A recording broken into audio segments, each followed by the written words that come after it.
Fashion is not as inclusive as people say it should be. Let's talk about New York Fashion Week. It's very clear it's not for people who look like me. The worst experience ever. I mean, I almost got fucking jumped in the bathroom. These photographers are not taking photos of us. I won't lie, guys. I still broke down today. Guys, guess what? I actually was invited to be a part of a reality TV show, The Circle, and even Love is Blind too. If I wasn't a reality TV show, you would hate me. I can be mean. I can be brutally honest. I can cheat. I can lie very, very well. I can have sex. You guys, Taylor Frankie Paul is the new Bachelorette. If you don't know who Taylor Frankie Paul is, let me tell you because I'm nosy. Sidebar. There's a creator, I think a 15-year-old girl. She just launched a skincare brand at Sephora. I'm not a parent, so I don't know. Isn't it crazy that a 15-year-old is launching a skincare line in Sephora? Of course, I have to talk about this. Temi Otedola and Tosin Ajibade's wedding. I don't know where to start from. First question I'm seeing here is, how expensive is it to attend New York Fashion Week if you're not invited? At the minimum, $15,000 to attend New York Fashion Week. Why? What is the biggest fake flex influencers do at Fashion Week? Because let me tell you something about New York. Welcome to Am I Too Loud, the podcast. Honestly, fashion is not as inclusive as people say it should be, or would never be as inclusive as people want it to be. Welcome back to Am I Too Loud, the podcast with Sophie, aka the mother freaking Odditty. Guys, who's consistent again? Who's consistent queen? What are you talking about? I miss you so much. Hi, welcome back to my podcast. We're doing another solo episode, even though we just did a solo episode last week. And that's because I have a lot of things to say and share. And I am currently sitting on my baby. If you are an OG podcast listener, you know that this is where everything started. This is my girl. This is my baby. Her name is Gardenia. This is my green couch. She has traveled everywhere with me, and I finally got her out of storage just for this specific episode back in New York City for New York Fashion Week. And I was just like, you know what? I need to come sit my ass on her so I can feel her bottom, so she can give me all the inspiration I need in my chest for this to be a really solid, good episode. I've missed you guys. Also, somebody commented the other day and they were like, Sophie, we really like your voice. Like, you could talk me through it. And I was like, you guys don't want me to talk you through? Wait a second. I've been told, first of all, did you guys know I'm a talker during sex? I think this is so random and has nothing to do with this episode, but I am such a talker. Like, I was just talking to my bae the other day and I was like, just wanted to drop that in there. Nothing crazy. Oh, what? What did she say? Yeah, I said it. And then what? But I was talking to my baby the other day and we're talking about, I was getting shy because I was reading a book. You know, you guys know how much I love reading my romance novels. And I was talking to them about how I really am loud during sex. And especially because I tend to be very vocal. Like, even when I kiss, like, I'm just a moaner. I'm like, hey, stop, baby. Yeah. Guys, and I'm not even doing it because I don't even know how to fake it. I'm just very vocal. The way I yap on the podcast is exactly the way I yap when I am having sex. And I don't understand why I'm sharing that information with you, but I want you guys to know that. Welcome back to today's episode. We're going to be talking all about New York Fashion Week. That is why I am back in New York. I'm going to say this for till the end of time, but if you're new here, hi, my name is Sophie. I am the host of Am I Too Loud, the podcast. This podcast is for those people who just need an escape from reality, a fun, authentic, vulnerable, real, just fun hour, maybe hour and a half escape from just life in general. We are so unapologetic over here. You're getting the real version of me. I swear to you, I do not know how to script. I do not know how to lie. I do not know how to do anything but be who the fuck I am. So so if you're ever thinking of who the fuck am I listening to, you're listening to me, Sophie, aka the mother freaking Oddity. But yeah, I'm in New York for New York Fashion Week, and this is the yearly pilgrimage of everyone in like the influencer industry, the fashion industry, the editing, press, all the likes. They all congregate in New York for something called New York Fashion Week. It happens twice a year, in February and in September. And we're going to talk a little bit about New York Fashion Week in this video because we're going to talk about all things fashion. Now, I say that as I'm wearing an Africa versus Everybody's shirt that I got at a festival at a music festival that I was at in Detroit. And I'm wearing, I think, a Lululemon leggings and socks that I got from, I think, Uniqlo that actually smell really good. For someone who's been wearing the sock all day, guys, my feet don't smell. random. Someone was smelling my shoes the other day. Like, oh my God, Sophie, your shoes smell nice. I'm like, yeah, I don't have smelly feet. I've never suffered from smelly feet. Sidebar.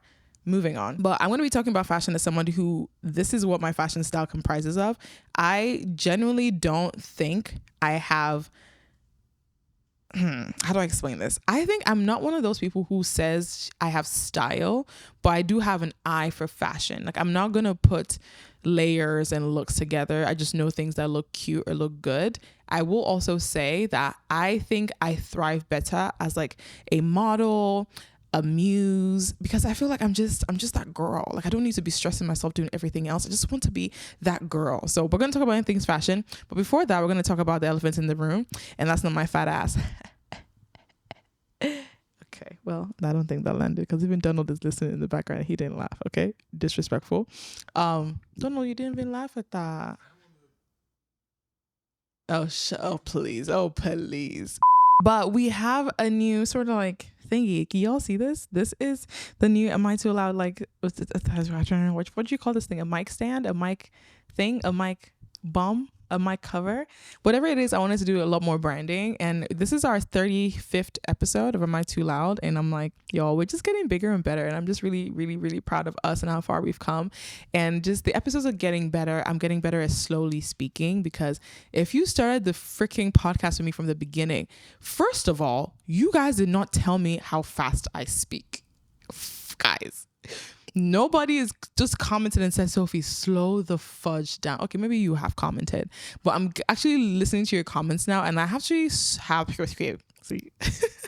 I actually have to stop myself now and actually allow myself enunciate the words, because again, my mouth moves faster than my brain. Yes, that's what I meant to say. My mouth moves faster than my brain. And it happens a lot even in my personal relationships, where I do not mean to say something and I have said it, and then my brain is like, oh shoot, you shouldn't have said that. And then I always get in trouble with my friends. But now they just realize it's always a part of love. So again, another sidebar. The point is, we have a new fun thing for the podcast, and I'm really proud of the baby. There's a lot of branding involved. And this branding is important because your girl is doing her first live episode or live podcast show in Nigeria in October. More details coming. I am just so honored and excited that I'm able to do that. And also start from like the roots. I would not want my show to be anywhere else but Nigeria first, and then everything comes second, because again, I am Nigerian first before anything else. Okay, so we're gonna get into this episode, but first, again, my opinion for this episode is fashion can never be as inclusive of you guys as you guys want it to be, and I have so many reasons for that. First of all, again, that you guys, I have gone over like 50 different tangents before I even got to the beginning again, which I'm really proud of, right? Anyways, I was bringing up the fact that I'm wearing this outfit because some people might wonder why, if I'm not fashionable, what experts am I? Am I then an expert in fashion? And I say everybody can be an expert in fashion, right? I think it's pretty cool that fashion is a tool that you can use to express yourself in different ways. And for me, fashion has always been that mask that I can put on, especially if I'm like going out to events, going out to meetings. If I had to think of my style in 3 words, I would say sexy, comfortable, and fun.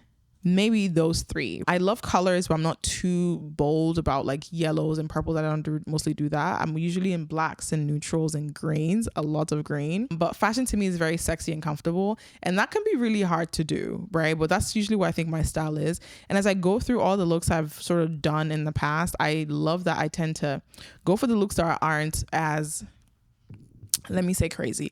Anyways, the point is, I am here for New York Fashion Week. We're going to get into my first Fashion Week experience. We're going to get into the drama of New York Fashion Week, influencers, designers, all that stuff. If you're not really interested in this, I don't care. I care. I take that back. If you're not interested in New York Fashion Week, I'm going to try to get you to be interested in it in this episode, because I'm going to give you all a bunch of story times around New York Fashion Week, influencer culture, all that stuff towards the middle of the episode. But first, we're going to start with the first segment of the episode, which is the Too Much Tea Roundup, where I, Sophie, spill all the tea from my timeline. Because if you know my FYP, you know my FYP is global. Guys, I follow everybody from Mr. Beast to Toke Makinwa to the little Filipino boy who does the boat steez aura thing. Like, my FYP knows Becca Bloom. She knows give me a name, Brother Shaggy. Kaisa Nat, Emily Kaiser, Drew Afualo to Haley Bailey. Like I watch everybody. I'm an equal opportunity lover of content. So let's get into the too much tea round. First of all, did you guys see the video of Nicolandria at the VMAs? Oh my God. For them to be the only couple standing after Love Island, well, I don't think so. I think Shelly and Ace are still together, but I don't think they're posting as much together, which I think is a smart idea because of all the drama with Ace on Speedy Mormon's podcast. However, we're not talking about them right now. Nicolandra, I've not met Olandra yet. I feel like every freaking body in New York has met Olandra and I've not met her yet. When I do, I'm going to show her how much love I have for her. She looked so incredible. And I feel like if I ever was going to do reality TV, I want the run she's currently having after reality TV. Like, it's very Barbie-esque. Like, people know she's gonna be a star, so they just like propping her up in the best way. Her designer, her stylist, her everything. She looked great. Her body is T. Her face card does not decline. She's with Nick. He's an amazing cheerleader. Like, everything that fits, everything just does what it does perfectly. She killed the VMA's red carpet. And I'm also glad that like they didn't have them walk together. I follow Nick on Snapchat. I'm not ashamed to say I follow Landria too, trust me.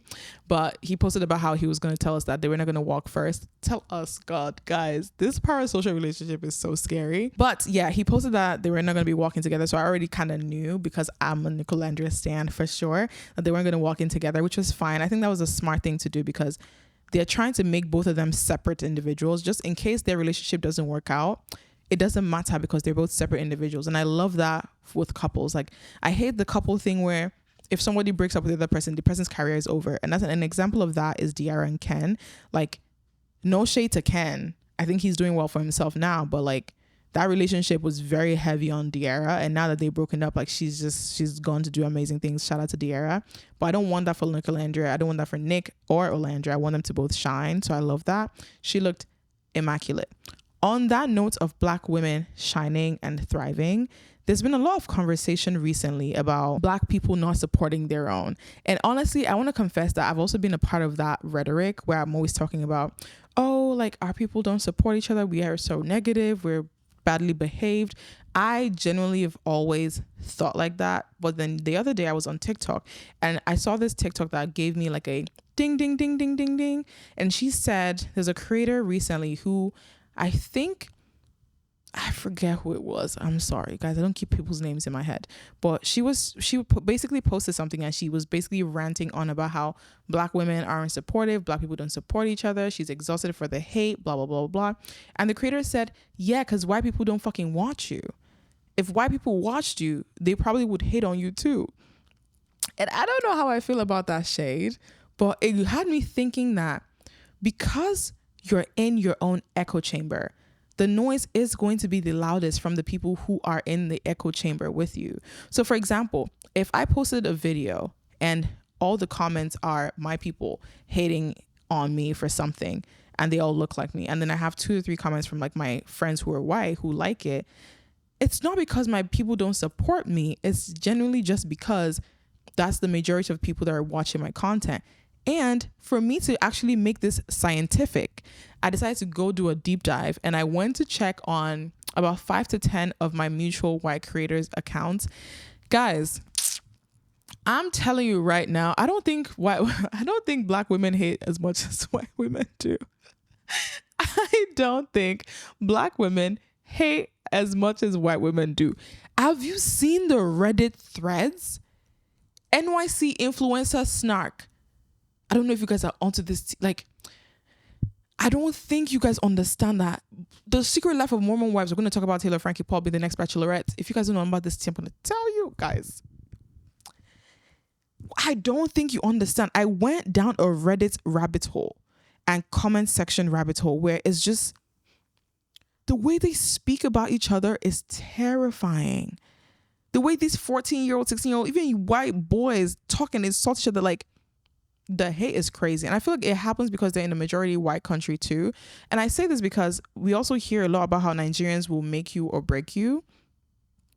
And I realize, I think we tend to fall into this sort of hole where we try to villainize each other rather than forgetting that, I think it's not necessarily a Nigerian thing or a black thing or a white thing. It's a human thing. People are going to be haters regardless. So when you find yourself saying, oh, my community hates me, it's not necessarily your community. It's just the people you're surrounded by. And more often than not, it is your community.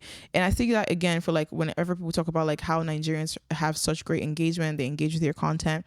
But I'm like, yeah, like if you're Nigerian and Nigeria has 200 million plus people, of course they're going to be loud. Of course they're going to come in like in masses. That's the whole point of having numbers.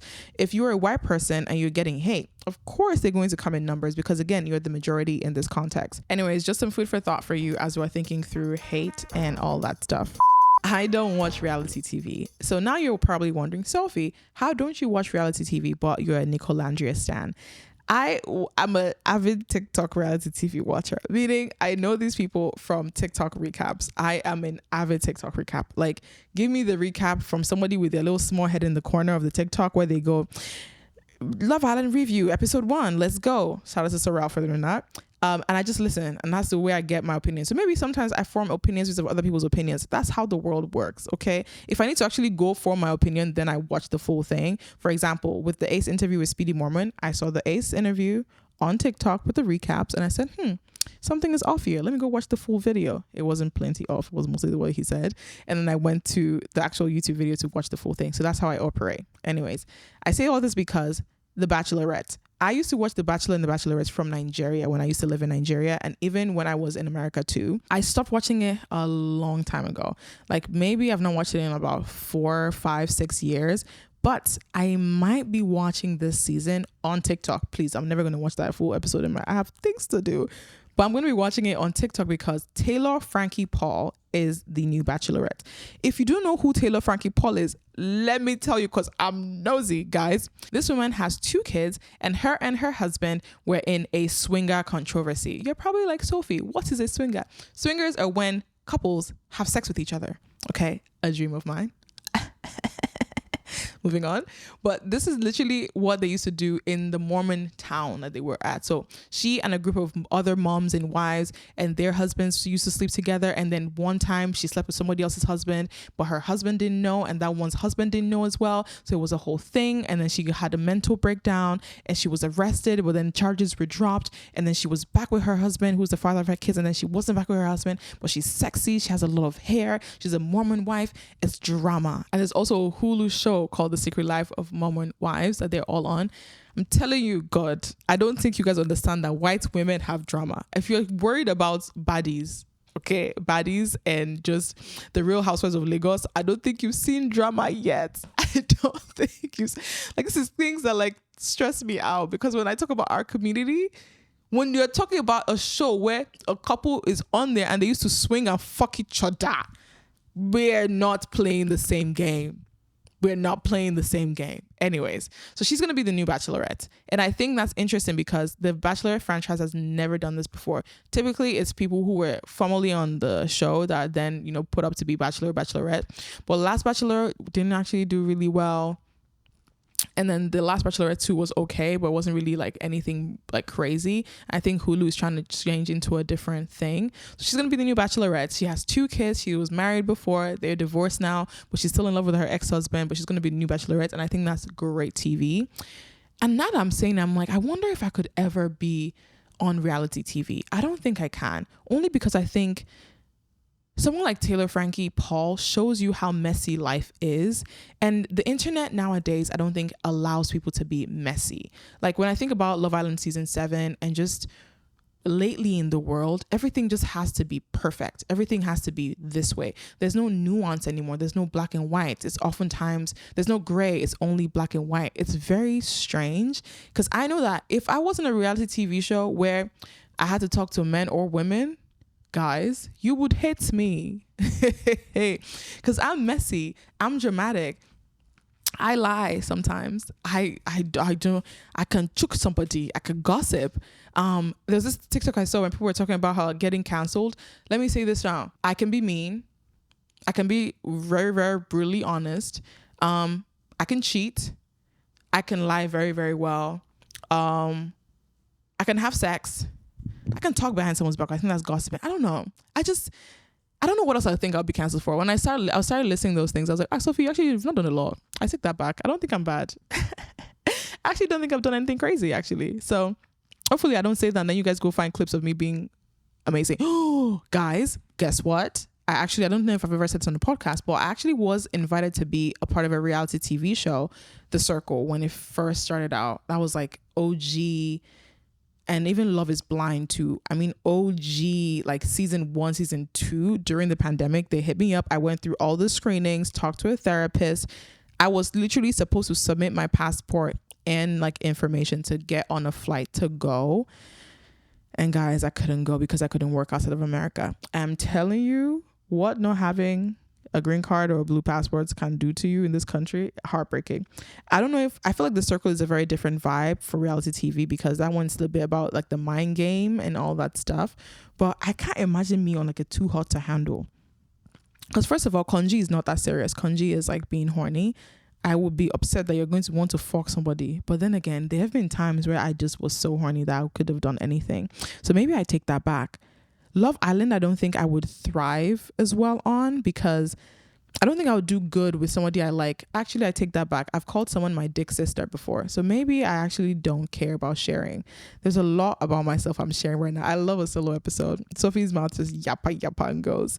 Anyway, so Taylor Frankie Paul is the Bachelorette. That's going to be fun. I'm excited to watch that on TikTok. And then while we're talking about just social media in general, guys, this is so off topic. I was trying to bring it back, but there's no way to bring this around.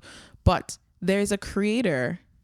I don't even know if I can call her a creator, but I went to DC before I got to New York for my goddaughter's 10th birthday. And I have a goddaughter who's 10 and another one who's 5.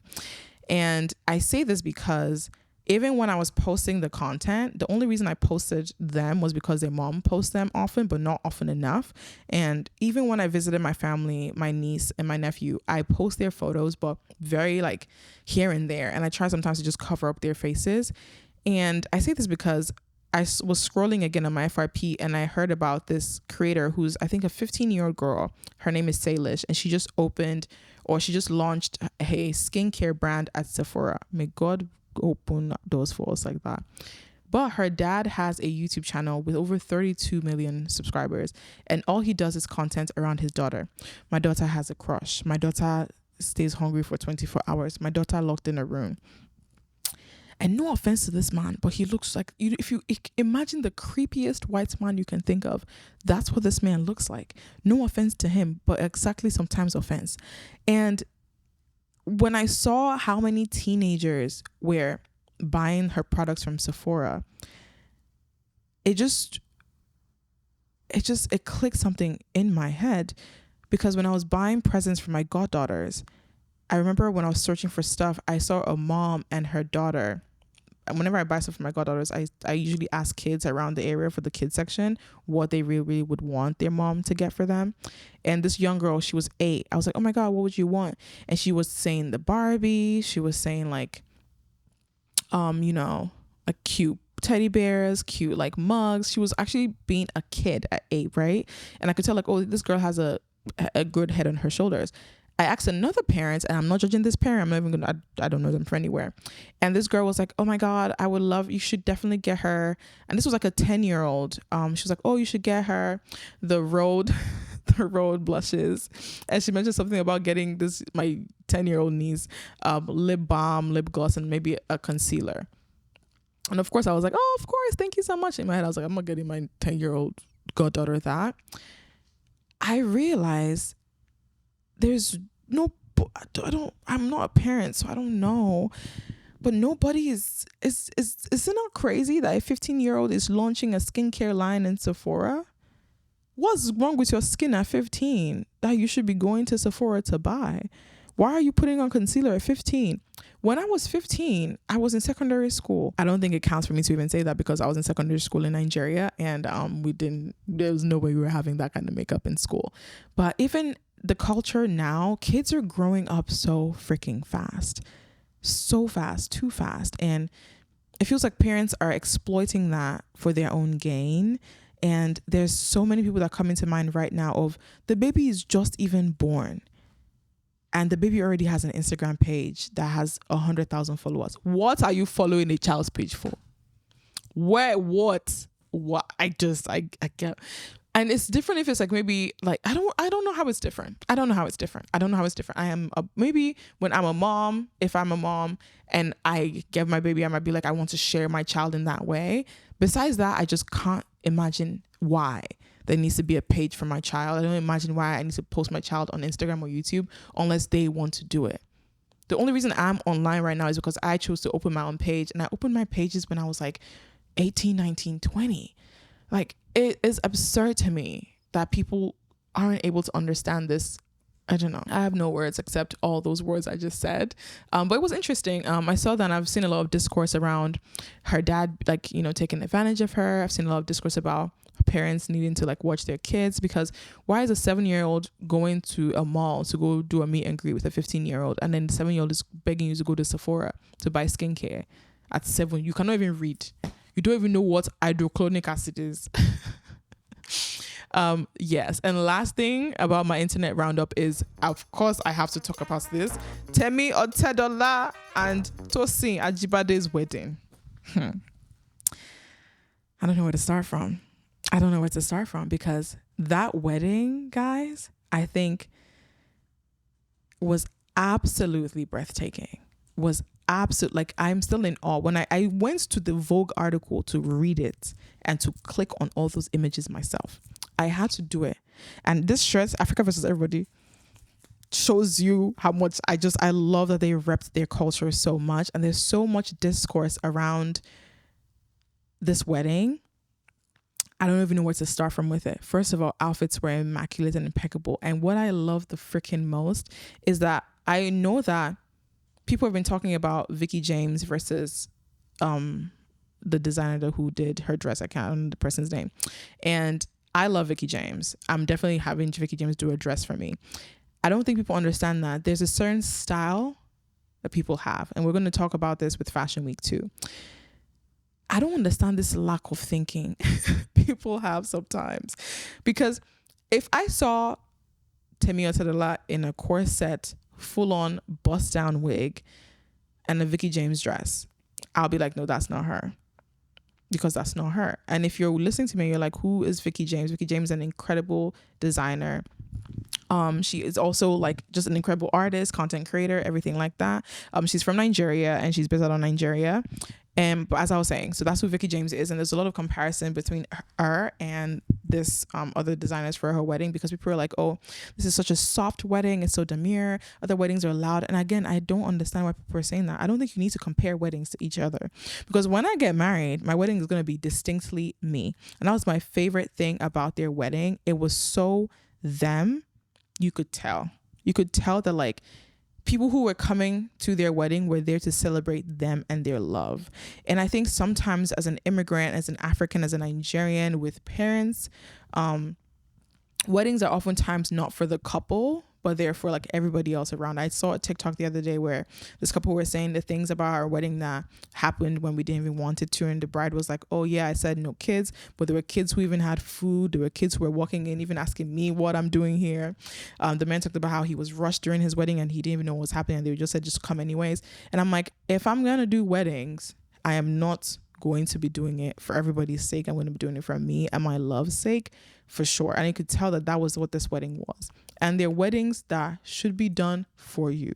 If you are getting married, fight for you and your person. Like, unless you give up, like, I want 4 weddings. And I have said this to anyone who can listen to me, anyone I've dated in the past. I've told them I want 4 weddings, and I have my weddings prepped and ready to go. I just want somebody who's going to be with me, who will make this journey with me. And I love that they have sort of done their wedding in the way where like they did Iceland, and that was specific to them because they love spending their holidays there.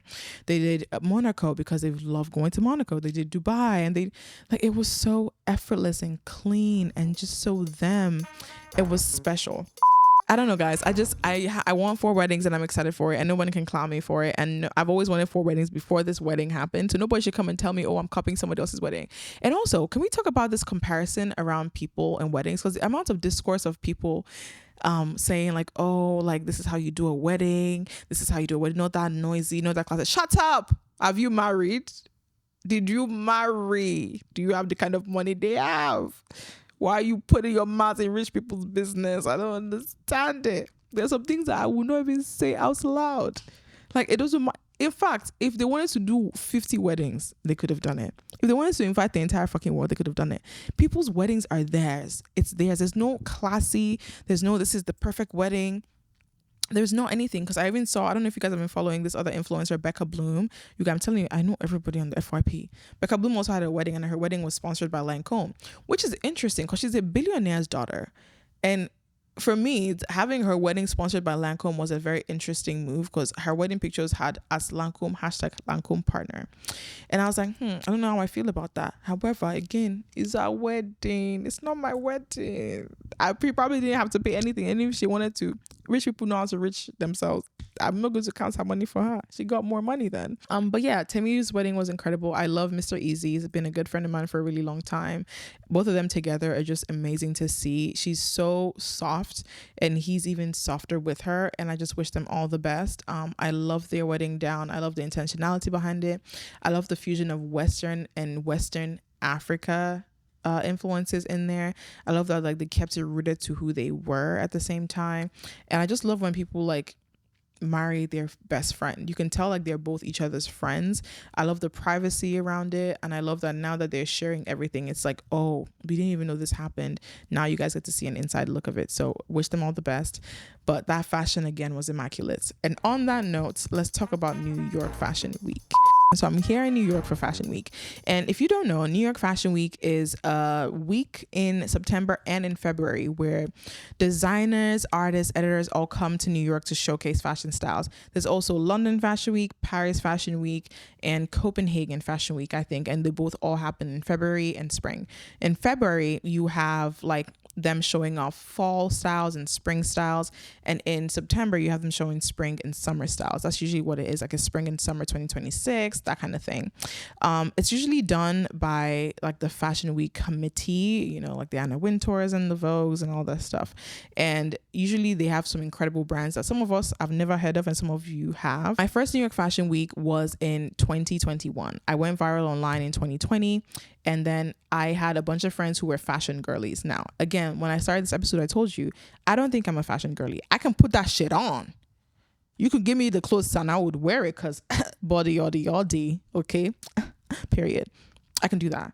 However, I don't think I'm a fashion girly. Like, I don't consider myself a fashion influencer. I do dress up when I want to, right? Because I look the fuck good. My first fashion week was in 2021. And a few of you might have heard the story because I've done several story times about it. But I was really close friends with a bunch of fashion influencers. And the thing about influencer culture is we're all doing influencing in our living rooms. Like right now I'm recording my podcast in my friend's apartment because I'm homeless. You know the vibes already. But typically for influencers, like we tend to always be in our homes and our apartments doing content. Then the way for you to sort of meet brands and interact with brands is at events like this. So if you live in a big city like New York, it makes sense that you would have access to brands because brands would throw events. You can go to PR meetings. The brands mostly have their headquarters in the city. If you live in LA, if you live in Atlanta, Miami, maybe, there's always like PR people from these brands there. But events like New York Fashion Week also help people who don't live in these big cities get options or access to these brands as well. So for Fashion Week, there's like a course schedule where people can go to these shows. It's not open to the public. You have to be invited to these shows. It's a whole process. It's mostly very, very white, very Asian, always black. And then there are events around Fashion Week. So there are New York Fashion Week after parties. There's events that brands would put on. Like La Roche-Posay had an event with Laura Roche. Pandora would have an event. And this is where like influencers go to shine. Or even celebrities, like Love Island stars, people who want to be seen by the brands, they get invited. Sometimes PR companies work overtime. Because the idea is because this thing is happening. These fashion shows are happening. People are walking. The models are here. Models also are a part of all this too.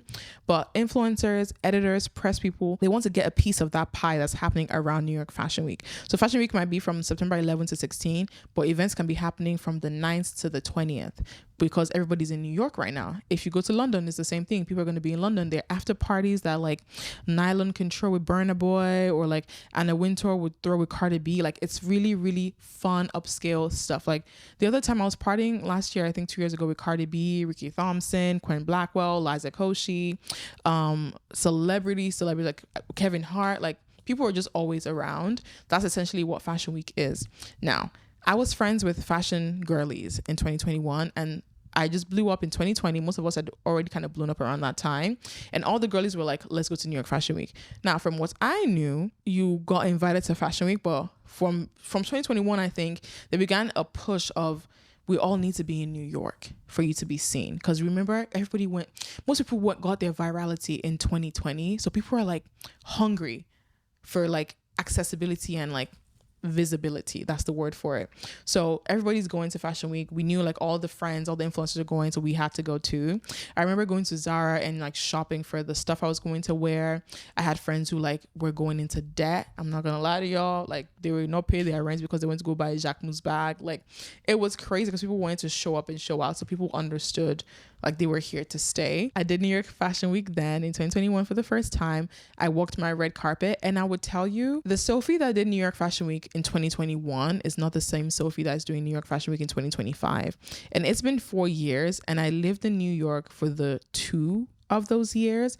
2021 Sophie went in so like wide-eyed. Like I went there like, oh my God, I can't touch these celebrities. Like I'm going to a Laquan Smith show. I'm going to this show. I'm going to that show. There's a Coach show. There's a Kate Spade show. Like it felt like so surreal because remember, before 2020, I was getting my master's, I was getting my bachelor's. And then after 2020, I went viral.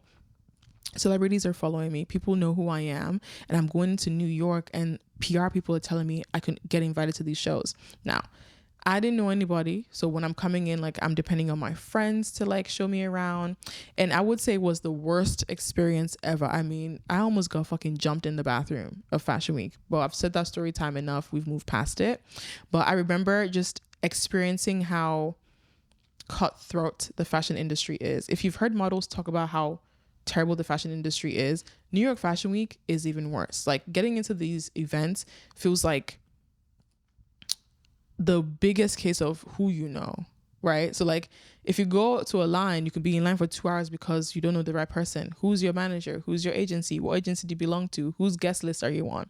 That's the kind of vibe New York Fashion Week gives. So I've done New York Fashion Week for the past 4 years. I've been to 2 fashion shows only. So think about this. As somebody who lived in New York, I'm not really a fashion girly. So I don't know most of these designers, but the idea is throughout the year, you're like interacting with the designers, you're buying their outfits. So then the designers and the PR houses would invite you to come to their show. They would dress you up and then you can go to their show, sit front row, take videos, do all those things. So I've done that twice or 3 times. My favorite show was Bronx and Banco last year. They dressed me. I was front row. It was incredible. Had a good time. This year, by the time you guys have listened to this episode, Fashion Week would have been over.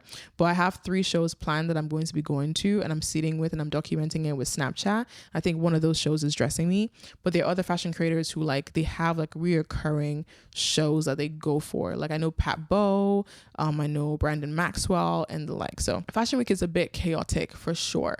But I think if you're an upcoming influencer or creative, I don't always tell people who aren't in the fashion industry or the makeup and skincare business to come to Fashion Week because I don't think you make money here.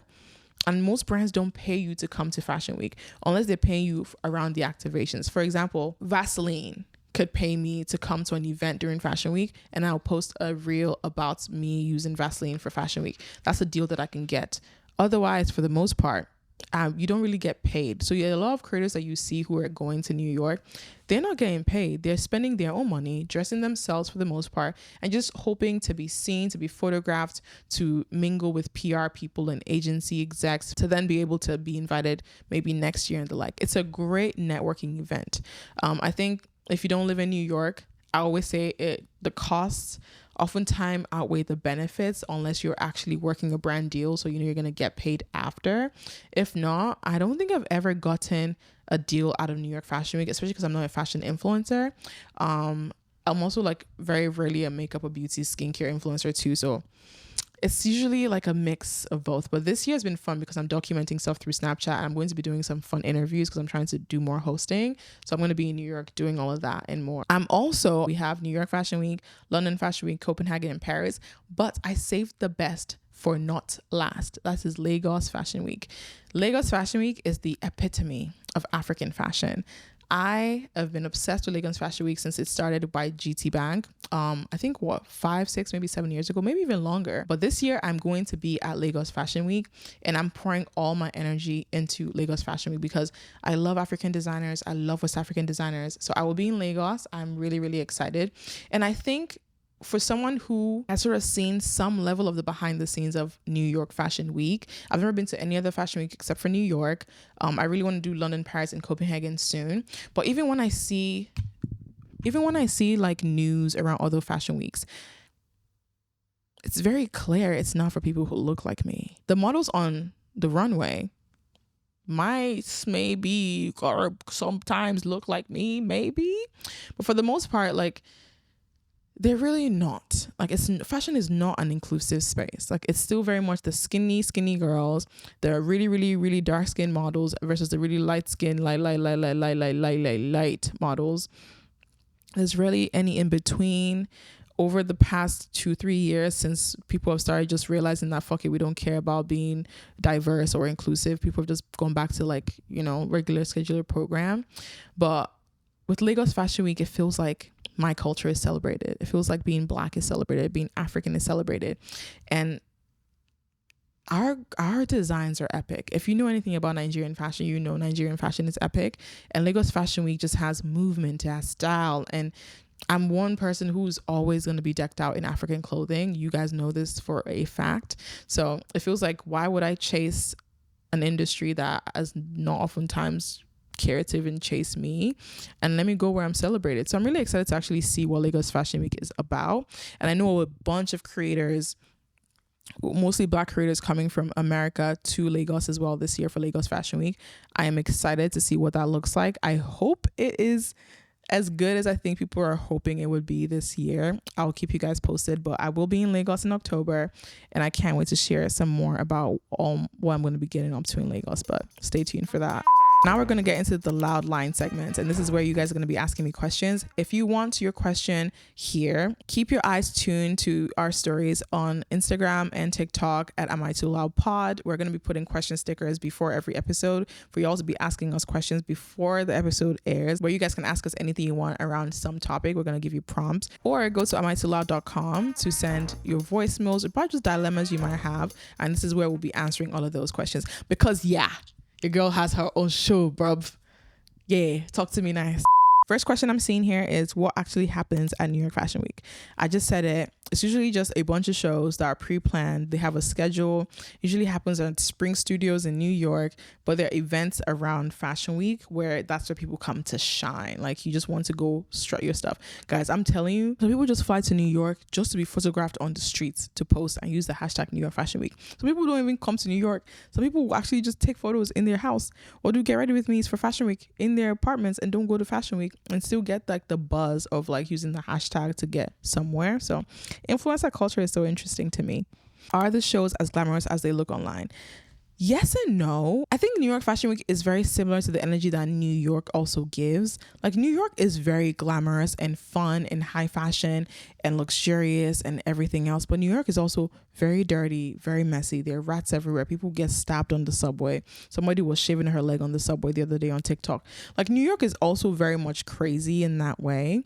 So Fashion Week, I wouldn't say is glamorous, but I would say you get to meet people, you get to see people. Like, there was an event the other day and like all the stars were in the room. Like, that's the kind of vibe you get. Like, yeah, New York Fashion Week is fun. It's glamorous for the shows themselves because like you can be sitting side by side with like Anna Wintour and Sarah Jessica Parker and people like that at dinner or at a fashion show front row. Like, you get to see really cool celebrities, but also in New York, walking your dog, you also get to see celebrities. So it kind of is just like the best of both worlds, essentially. Okay, do people really wear the designer looks after the show?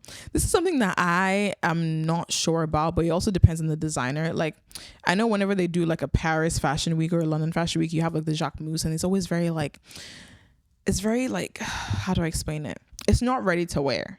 I think it's couture. There we go. See, I'm not a fashion girly.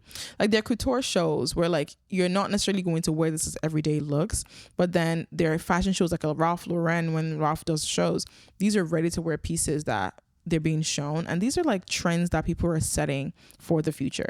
Like, we know now that whatever is shown at this spring and summer fashion week is what the fashion world is saying is trending for next year. The colors, the textures, like for example, Pantone sets the color of the year, and last year they said the color of this year was butter yellow. Everywhere you go now, there's butter yellow somewhere. Like, that's what I think fashion week is. Like, maybe they're going to say that the short skirt is back, and then you're going to see a lot of short skirt pieces on the runway this year. So like by next summer, people are wearing a lot of short skirts. That kind of is the vibe of what fashion week gives. How do influencers get invited to shows? I think I already mentioned this a little bit, but most influencers usually would get invited by like PR agencies who like maybe scour online. If you've been tagging the brand, then you can get invited. Your agency might have connections. Some people just go and try their best. I know like when I was 2021, there were times where people would just stand outside the actual show and hope that if there are extra seats that people would just pull them in so they can sit and fill up the seats for the show. Like, it just really depends. The hustle is the hustle. If you want to get seen, you will get seen. I went to an event the other day with Pandora, and they had a red carpet, and when I walked in with my friend Sonia Barbie, an incredible model and actor and everything, we wanted to walk the red carpet because I wanted my photos, but I was like, oh, I don't know if they're going to kick me out, because let me tell you something about New York. You could be at a fucking fashion show, they could have invited you, make the mistake of walking a red carpet or walking an event or something, then people will just stare at you. They will not flash their camera, they will not waste their gigabyte on their memory card on you. So I think most influencers just like take the risk of, I might just go to this show and get dressed and look really pretty, and hopefully someone takes my photo. And most of the time it really works. Sometimes it doesn't. You just go back home. I've done that maybe once, and I was in 2021, and I got lucky and I got into the show, so that was really fun. Nowadays I feel like there's other priorities that I have, so instead of like chasing that, I just tend to like focus on my craft and my thing. So there are big events like the Black Beauty roster would have like a dinner for New York Fashion Week, or Kensington Grey would have a New York City like after party that I would want to go for. How expensive is it to attend New York Fashion Week if you're not invited? Most people are not invited unless they're flown by brands, but I can tell you like maybe from $5,000 to $15,000. It costs people from $5,000 to $15,000 at the minimum to attend New York Fashion Week. And this includes like buying the outfits, getting the plane ticket, getting a hotel in New York if you don't have a friend to stay. It is expensive to come out here. That's why I tell creators a lot of times, if you don't have the brand deal, or you are not really into fashion like that, or beauty or skincare maybe, I don't think it's worth it to do that yearly pilgrimage out to New York for Fashion Week. And I think for a lot of people, especially with the creator economy, the visibility New York Fashion Week gets confuses a lot of creators that they need to be here. It's the same as Coachella. Unless you've experienced Coachella, you might not know if you're going to like it or not. I hate Coachella. It's a lot of walking. It's a lot of sand. It's uncomfortable. It's a fun festival. It's really expensive. It's a hassle to go there. It's a lot. But if I go to Coachella, brands will see me. Agencies will see me. The outfits are killing. The hashtag usually gets me more followers and views. So you see how like, for a lot of creators, you have to look at the pros and cons. If you can afford to go to Coachella or go to New York Fashion Week because you're getting brand deals around stuff, go.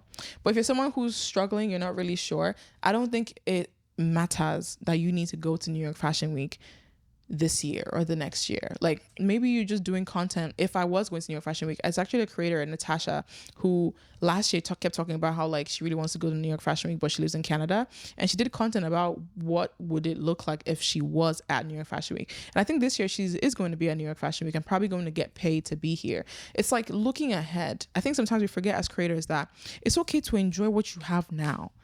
You don't have to look at people who have been doing this thing for 7 years, for 8 years, for 1 year, for even 2 days, because their journey is not yours. Your journey is yours. Like, it's your journey. It's your life. With content in general, like, we tend to compare ourselves so much, and comparison is the fucking thief of joy. Like, your path is yours. Like, virality, visibility, algorithms, all these things, they don't matter because you look like you and they look like them. Oh. Because even when we're talking about this Fashion Week stuff, the skinny girls probably get more invites than thick girls. Girls with hair probably get more invites than girls without hair. People with men don't get invited. I don't know. Like, it's just, you never fucking know. You know what I mean? So I don't necessarily want to like be a Debbie Downer, but I want people to think through that when they try to be a part of these loud moments, especially if it's something where it puts them in the red. I used to be that creator who thought I had to do these things to get ahead. And I realized that honestly, staying in my own lane and figuring my process out is the best recipe for me. Like, there are creators that I would expect to want to be at Fashion Week, but they're over there living their best life doing other things, and they're still getting their engagement because their audience knows who they are. That, I think, is how I want people to start thinking. Who pays for all the clothes influencers wear? Again, we're talking about money stuff. A lot of times for New York Fashion Week, influencers pay for their own outfits unless they're getting dressed by a brand or getting styled. I will say though, there's something called gifting rooms during Fashion Week where people actually get gifted clothes. Like, you can go to like a Levi's, you can go to a Fenty, and they have gifting suites where they give you purses, clothes, bags. Even showrooms that are like dress showrooms or designer showrooms gift you designer pieces that you can also wear. I want to tell you guys this. For me, for this Fashion Week, when you guys go on my Instagram, I'm going to be wearing like some Jimmy Choo heels. I have this Bottega bag I'm going to be carrying. If you know me, you know I'm not going to buy that shit. You think I'm going to go and buy Bottega bag, Jimmy Choo shoe, $1,000 for what? Why? I'm more nomad. I don't even need that. So I use this app called Shop Pickle, where I just shop for designer stuff and shop for like dresses that other influencers, creators, people around the area have bought. And I also sell some of my clothes that I have bought too. And I just use that and I just wear that. And it's typically the same because most people don't know. I'm telling you, social media is such a game. It is such a game. Like, when I see young girls like trying to chase after this like unattainable dream, I wish I could shake them and be like, follow your own path. Like, for me, I'm not going to buy $5,000 designer heels. I'm also not going to run and stand in line at sample sales to buy designer shoes. It's not me. I love them. I would love for the designer to give them to me. I would happily wear them and model them. But I'm not in the point of my life where that matters to me now. But there are people who absolutely kill it. Like, any given Sunday, shout out to any. Shout out to Jackie Aina. Shout out to the girlies who actually rock this shit and style it, and they know what the fudge they're talking about. They wait in queue until someone has things to shop for. They even shop for these things. I can't remember last time I shopped. Like, I don't consciously go online to shop. It's not my thing. So I think it would be crazy or maybe just not truthful of me to think I'll come here and tell you, oh, people like, go buy that designer thing. And no. I don't do that. But if you're the kind of person who is interested in doing stuff like that, go forth and conquer. So for most influencers, they either get gifted in gifting suites, they either buy their stuff. Some people even rent. Some people buy and then go return after the week is over. Whatever you think. Some people even go to Shein and buy dupes and pretend it's the real thing. What works for you works for you. Just don't chase after this unattainable thing if you can't really afford to do so. Okay, last question is someone's asking me, what is the biggest fake flex influencers do at Fashion Week? I'm not one to like call people out for the hustle. Like, it is what it is. I think something that's hilarious to me though is something I'm going to be doing is like, I'm just going to be standing outside Fashion Week places and then trying to interview people, but people just stand out to like try to get the shot and pretend they're at Fashion Week. And this is where the discourse around like, oh, why influencers at Fashion Week, they're being so this and that and they're destroying it. Fashion Week needs to be exclusive right now. Oh, shut the fudge up. It does not. It needs to be more inclusive. No matter what you think, I'm telling you right now, every fashion show I've been a part of, everyone I've seen, the people in the room don't look like me most of the time, if not all the time. There might be 5 to 10 specks of us dabbed here and there, but for the most part, these photographers are not taking photos of us. We're not in those rooms, so there's so much space. We deserve to take up space. And fashion is already not an inclusive community. Like fashion, the same fashion we're talking about now, talking about how they don't have a good range of sizes. Fashion where the models on the runway are size 0 and 2. 2 might be too thick. That is a Fashion Week that's inclusive. Please. So when people talk about how fashion is more inclusive, I'm like, that's not true, bro. That's not true at all. Like, I want to see more plus size models on the fucking runway. I want to see more plus size models outside the streets of New York Fashion Week. If they're not putting them on the runway, then they're going to strut their style in the streets of New York. Point blank, period. I want to see more people with like luxury versions versus alternative fashion. Like, I want to see more. So I feel like whenever people talk about things that are exclusive, I keep saying anyone who's calling for exclusivity doesn't actually know what exclusivity is. Because people who are in true exclusive spaces, you wouldn't even hear about it. I'm telling you, When rich people reach right, you won't know they're reaching at all. When rich people reach right, you would not know they're reaching at all. I am telling you this for a fact. So for all those people telling influencers to not go to Fashion Week, for clowning them for doing all these things, you're just a hater. Let people enjoy what they want to enjoy. Fashion is not an inclusive space here, and we have years and years and years to go. So the voices that we do have in the room, I want to celebrate them because they inspire me every day. I am sat, willing, and ready to learn. And New York Fashion Week has taught me so much as a person. I won't lie, guys. I still broke down today. Like, I remember other fashion weeks, I'm looking at the events and I'm comparing myself. Okay, my friend got invited to La Roche-Posay and I didn't, but I got invited to Pandora, but this person, that's the mind fuck. That's the mind fuck that creators have to deal with around Fashion Week.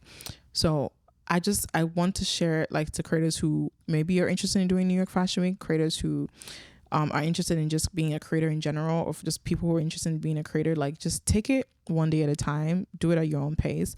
I enjoy Fashion Week now in the way I am enjoying it because I'm very much now intentional about where I put my energy into. Being in the influencer industry is very, very hard, especially when you get into spaces like this, because again, we don't get to see these often. We're all in our living rooms, we're all in our beauty rooms, we're all in our vanity rooms, just sort of like speaking to our phones. And then when we're all in spaces like that, you realize just how small you are compared to the bigger picture. Like, I remember, like, when I'm at events at Fashion Week, just the Pandora event, for example, I walked down the stairs and I swear there were about 150 to 200 people in that room. And I can tell you that I have 400,000 followers. There's somebody there with 10,000 followers and somebody there with 32 million followers. The industry is so big, yet so small at the same time. And I want it to be celebrated every step of the way. I want people to be celebrated at every step, from the person who has 1,000 followers to the person who has 100 million followers. I think it's just so important that we continue to allow us open rooms in these spaces, especially for young Black creators. Like, I even want to see more African creators in New York Fashion Week. I want to see more African creators at Lagos Fashion Week and, Paris Fashion Week. I want to see more actresses and artists and so on and so forth. Like, guys, there's so much I would really enjoy seeing. I'm so glad, like, we're not getting there yet, so I know we want to say we're so glad, but I hope this episode at least gives you an insight into Fashion Week from my perspective. But that's pretty much it. Fashion Week is all about visibility. It's all about power. It's all about celebrating culture. And New York is the perfect example of how all those things come together. I think Paris is a good example of that. I think Lagos is a good example of that. I think Copenhagen is a good example of that. Maybe not Copenhagen. Let's not take Copenhagen.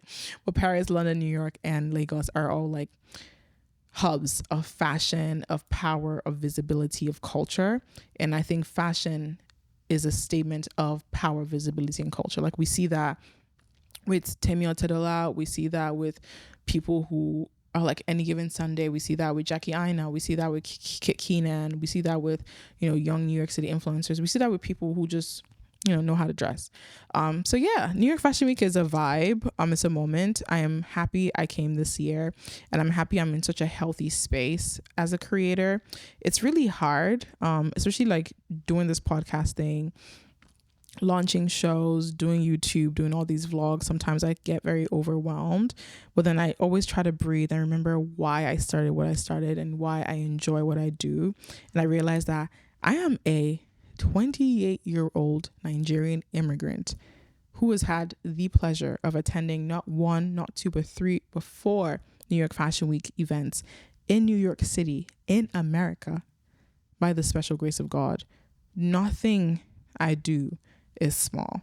Like, I have grown so much, and there are young girls who look like me, who are looking at me, and who are inspired by me. And there are people who I have looked at who inspire me, from peers to people who are older than me.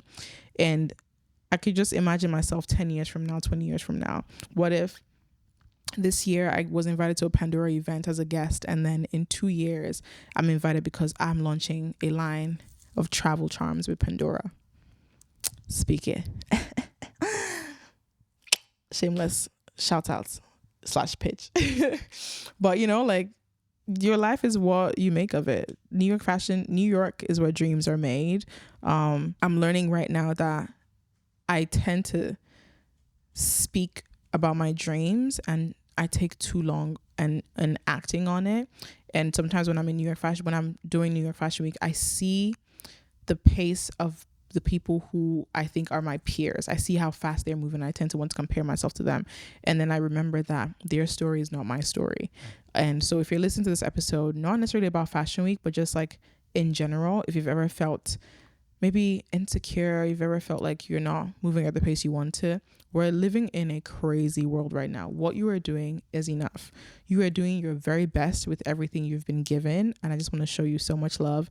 And that is the end of today's episode, guys. One day the Oddity will walk the runways of New York Fashion Week. That's actually something I really want to do if I think about it. I also really want to hopefully have a line, maybe not showcase at New York Fashion Week, but have an event that I am co-hosting at Fashion Week maybe. But you never know. But your girl can only imagine and only dream. But that is the end of today's episode of Am I Too Loud, the podcast with Sophie, aka the motherfucking Oddity. My next episode is going to be with Donald. I've missed him so very much, and we're just going to chit chat about just so many things. I have not actually seen him in person for longer than like a few hours, so it'd be nice to just catch up with my friend.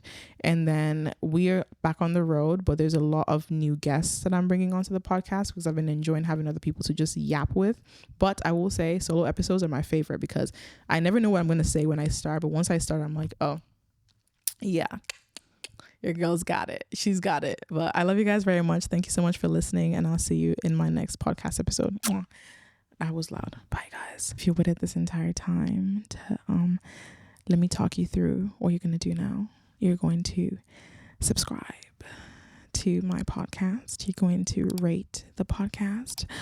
Babe, rate it on a scale of 1 to 5 and give me 5 stars because I deserve it. Oh, thanks. Bye, guys. Wait, the audio wasn't recording? Are you a madman?